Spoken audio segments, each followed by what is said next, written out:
Hello friends, welcome to career tracker PSC. നമ്മൾ ഇന്നത്തെ ക്ലാസ്സിൽ ഡിസ്കസ് ചെയ്യാൻ പോകുന്നത് നൊബേൽ പുരസ്കാരങ്ങളെ കുറിച്ചാണ്. നൊബേൽ പുരസ്കാരത്തിൽ ഫിസിക്സിലത്തെ അവാർഡുകളെ കുറിച്ചാണ് നമ്മൾ എന്ത് ചെയ്യാൻ പോകുന്നത്, നമ്മൾ ഇന്ന് ചർച്ച ചെയ്യാൻ പോകുന്നത്. നമുക്കറിയാം, എല്ലാ വർഷവും നൊബേൽ പുരസ്കാരങ്ങൾ നൽകാറുണ്ട്. സമാധാനത്തിന്, സാഹിത്യത്തിന്, ഫിസിക്സിന്, കെമിസ്ട്രിക്ക്, എക്കണോമിക്സിന്, അതുപോലെ തന്നെ വൈദ്യശാസ്ത്രത്തിന്. ഇത്രയും കാര്യങ്ങൾക്ക് എന്താണ് നൊബേൽ പ്രൈസുകൾ നൽകാറുണ്ട്. അതിൽ ഓരോ വിഷയത്തിലെയും നൊബേൽ ലഭിച്ച വ്യക്തികളുടെ പേരും അവർക്ക് ഏത് മേഖലയിലാണ് ലഭിച്ചത്, എന്ത് സംഭാവനകൾക്കാണ് നൽകിയത്, അതുപോലെ അവർ റെപ്രസെൻറ്റ് ചെയ്യുന്ന രാജ്യം, ഇത്രയും കാര്യങ്ങൾ എന്താണ് നമ്മളെ സംബന്ധിച്ച് പരീക്ഷയ്ക്ക് വളരെ ഇമ്പോർട്ടൻ്റ് ആണ്. അപ്പോൾ നമുക്ക് ക്ലാസ്സിലേക്ക് പോവാം. ഈ വർഷത്തെ നൊബേൽ സമ്മാനം ഫിസിക്സിൽ ലഭിച്ചത് John Clarke, Michael H Devoret, John M Martinis, ഈ 3 വ്യക്തികൾക്കാണ് എന്ത് ചെയ്തിരിക്കുന്നത്, ഈ ഒരു പുരസ്കാരം ലഭിച്ചിരിക്കുന്നത്.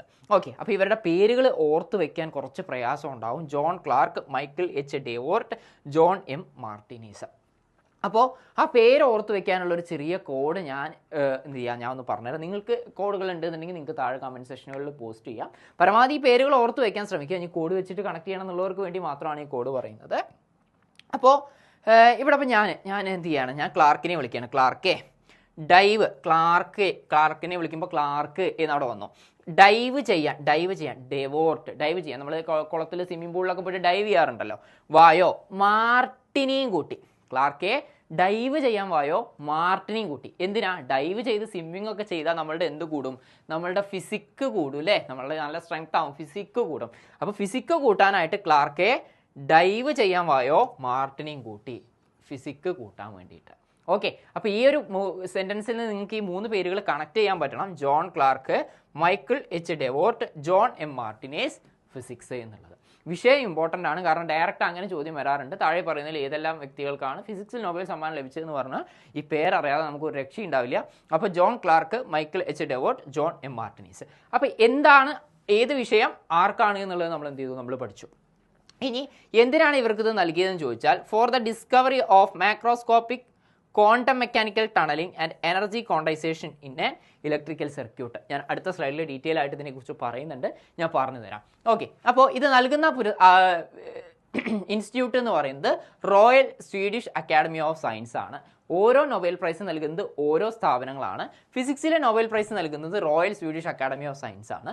അത് ഓർത്ത് വെക്കണം. അതിൻ്റെ സമ്മാന തുക എന്ന് പറഞ്ഞാൽ 11 മില്യൺ സ്വീഡിഷ് കോർണർ ആണ്.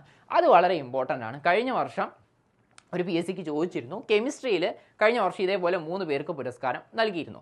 അന്ന് ആ പുരസ്കാരത്തിൻ്റെ പകുതി തുക നൽകിയത് ഒരു വ്യക്തിക്കും, ബാക്കി പകുതി 2 വ്യക്തികളും കൂടെ ഷെയർ ചെയ്യാണ് ചെയ്തത്. ഓക്കെ, അപ്പോൾ ടോട്ടൽ ഇപ്പോൾ ഒരു എക്സാമ്പിൾ പറയുകയാണെന്നുണ്ടെങ്കിൽ 1 ലക്ഷം രൂപയാണെന്നുണ്ടെങ്കിൽ 50,000 ആയിരുന്നു ഒരാൾക്ക് കിട്ടിയത്, ബാക്കി 50,000 ആയിരുന്നു 2 പേരും കൂടെ ഡിവൈഡ് ചെയ്തെടുത്ത്. എക്സാമ്പിൾ ആണ്.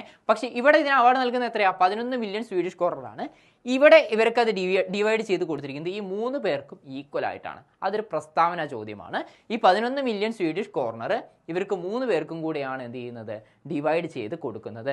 അപ്പോൾ എങ്ങനെയാണ് സമ്മാന തുക ഡിവൈഡ് ചെയ്തതെന്നും കൂടെ എന്ത് ചെയ്യണം, ഓർത്ത് വെക്കണം. 11 മില്യൺ സ്വീഡിഷ് കോർണർ 3 പേർക്കും കൂടെ എന്ത് ചെയ്തു, ഡിവൈഡ് ചെയ്ത് കൊടുത്തിട്ടുണ്ട്. ഓക്കെ, 2025 നൊബേൽ സമ്മാനം ലഭിച്ചത് John Clarke, Michel H Devoret, John M Martinis എന്നിവർക്കാണ്. നമ്മൾ ഓൾറെഡി പറഞ്ഞ കാര്യമാണ്. ഇനി എന്താണ് ഈ ക്വാണ്ടം മെക്കാനിക്കൽ ടണലിംഗ് എന്ന് ചോദിച്ചു കഴിഞ്ഞാൽ അതിലെ കണ്ടെത്തലുകൾക്കാണ് എന്ത് ചെയ്തിരിക്കുന്നത്, ഇവർക്ക് ഈ പുരസ്കാരം ലഭിച്ചിട്ടുള്ളത്. അപ്പോൾ ഏറ്റവും പ്രധാനപ്പെട്ട നിങ്ങൾ ഓർത്ത് വയ്ക്കേണ്ട 2 വാക്കുകളാണ് ക്വാണ്ടം മെക്കാനിക്കൽ ടണലിംഗ്, അതുപോലെ തന്നെ ക്വാണ്ടൈസ്ഡ് ഊർജ്ജ നിലകളും, ക്വാണ്ടൈസ്ഡ് എനർജി ലെവൽ. ഈ 2 പേരുകളും ഓർത്ത് വയ്ക്കണം. ക്വാണ്ടം മെക്കാനിക്കൽ ടണലിംഗ് എന്താണെന്ന് ചോദിച്ചു കഴിഞ്ഞാൽ, നമ്മൾ ഈ ആറ്റം, ഇലക്ട്രോൺ, ഇതൊക്കെ നമ്മൾ കെമിസ്ട്രിയിൽ പഠിച്ചിട്ടുള്ള സാധനങ്ങളാണ്. ഇവയെല്ലാം ഒരു തടസ്സങ്ങളെ ഭേദിച്ചിങ്ങനെ തുരന്ന് ടണൽ ചെയ്ത് പോകാൻ നമ്മൾ കേട്ടിട്ടില്ലേ? അങ്ങനെ തുരന്ന് പോകുന്നതിനാണ് എന്തെന്ന് പറയുന്നത്, ഈ ക്വാണ്ടം മെക്കാനിക്കൽ ടണലിംഗ് എന്ന് പറയുന്നത്. ഫിസിക്സിലെ വളരെ കോംപ്ലിക്കേറ്റഡ് ആയിട്ടുള്ള ഒരു കൺസെപ്റ്റാണിത്. നമുക്ക് അത്ര ലെവലിലേക്കൊന്നും പോകേണ്ട കാര്യമില്ല. അപ്പോൾ അതിൽ വരുന്ന കണ്ടെത്തലുകൾക്കാണ് എന്ത് ചെയ്തിട്ടുള്ളത്, ഇവർക്ക് ഈ പുരസ്കാരം നൽകിയിട്ടുള്ളത്. അപ്പോൾ നമ്മളിവിടെ ഓർത്ത് വെക്കേണ്ട പേരുകൾ എന്ന് പറയുന്നത്, ഒരു വൈദ്യുത സർക്യൂട്ടിൽ ക്വാണ്ടം മെക്കാനിക്കൽ ടണലിങ്ങും ക്വാണ്ടൈസ്ഡ് ഊർജ്ജ നിലകളും തെളിയിച്ചതിനാണ് ഈ അംഗീകാരം. അപ്പോൾ ഇത് ആദ്യമേ തെളിയിച്ചിട്ടുള്ളതാണ്. അപ്പോൾ ഇവിടെ ഇവർ ചെയ്തത് എന്താണെന്ന് വെച്ചാൽ, കൈകളിൽ പിടിക്കാവുന്ന അത്ര വലുപ്പമുള്ള ഒരു വൈദ്യുത സർക്യൂട്ടിലാണ്. കാരണം ഈ ക്വാണ്ടം മെക്കാനിക്കൽ ടണലിംഗ് എപ്പോഴും മുന്നത്തേക്ക് ഒരു സ്റ്റഡീസ് വെച്ച് നോക്കുമ്പോൾ വളരെ ചെറിയ കാര്യങ്ങളിൽ മാത്രമേ, ചെറിയ വസ്തുക്കളിൽ മാത്രമേ എന്ത് ചെയ്തിട്ടുണ്ടായിരുന്നുള്ളൂ, കണ്ടെത്തിയിരുന്നുള്ളൂ. എന്നാൽ ഇവരെന്ത് ചെയ്തു, നമുക്ക് കയ്യിൽ പിടിക്കാവുന്ന അത്ര അത്യാവശ്യം വലുപ്പമുള്ള ഒരു ഇലക്ട്രിക്കൽ സർക്യൂട്ടിലാണ് ഇത് എന്ത് ചെയ്തത്, ഇത് പ്രൂവ് ചെയ്ത്. ഏത്? ക്വാണ്ടം മെക്കാനിക്കൽ ടണലിംഗ് എന്ന് പറഞ്ഞിട്ടുള്ള ഒരു തിയറി. ഇതൊരു വലിയ കണ്ടെത്തലാകാൻ കാരണം, സാധാരണയായി ആറ്റങ്ങൾ അല്ലെങ്കിൽ ഇലക്ട്രോണുകൾ പോലുള്ള വളരെ ചെറിയ കണികകളിൽ മാത്രം കണ്ടുവരുന്ന ക്വാണ്ടം പ്രതിഭാസങ്ങൾ നമ്മുടെ നഗ്നനേത്രങ്ങൾ കൊണ്ട് കാണാൻ കഴിയുന്ന വലിയ വസ്തുക്കളിലും സംഭവിക്കുമെന്ന് ഇവർ പരീക്ഷണങ്ങളിലൂടെ തെളിയിച്ചു. അപ്പോൾ ഇത് ഇമ്പോർട്ടൻ്റ് ആയിട്ടുള്ള ഒരു പോയിന്റാണ്. ഏത്? ഈ ക്വാണ്ടം മെക്കാനിക്കൽ ടണലിങ്ങും അല്ലെങ്കിൽ ക്വാണ്ടൈസ്ഡ് ഊർജ്ജ നിലകൾ എന്ന് പറയുന്ന ആ ഒരു 2 വാക്കുകൾ. ഇനി ഇതിൻ്റെ ഇമ്പോർട്ടൻസ് എന്ന് പറഞ്ഞു കഴിഞ്ഞാൽ ഇത് ഞാൻ നൊബേൽ പ്രൈസിൻ്റെ ആ ഒരു ഒഫീഷ്യൽ ആയിട്ടുള്ള വെബ്സൈറ്റിൽ നിന്ന് എടുത്തിട്ടുള്ള ഡാറ്റയാണ്. ഈ വർഷത്തെ ഭൗതികശാസ്ത്ര നോബൽ സമ്മാനം ക്വാണ്ടം ക്രിപ്റ്റോഗ്രഫി, ക്വാണ്ടം കമ്പ്യൂട്ടറുകൾ, ക്വാണ്ടം സെൻസറുകൾ എന്നിവയെ ഉൾപ്പെടെ അടുത്ത തലമുറ ക്വാണ്ടം സാങ്കേതിക വിദ്യ വികസിപ്പിക്കുന്നതിനുള്ള വലിയ അവസരങ്ങളാണ് ഒരുക്കിയിരിക്കുന്നത്. അപ്പോൾ പ്രസ്താവന ചോദ്യങ്ങൾ ചോദിക്കുകയാണെങ്കിൽ ഇത്തരത്തിൽ വളരെ ലെങ്തി ആയിട്ടുള്ള സ്റ്റേറ്റ്മെൻറ്റുകൾ ചോദിക്കാം, പ്രത്യേകിച്ച് നൊബേൽ പോലത്തെ മേഖലകളിൽ നിന്നൊക്കെ.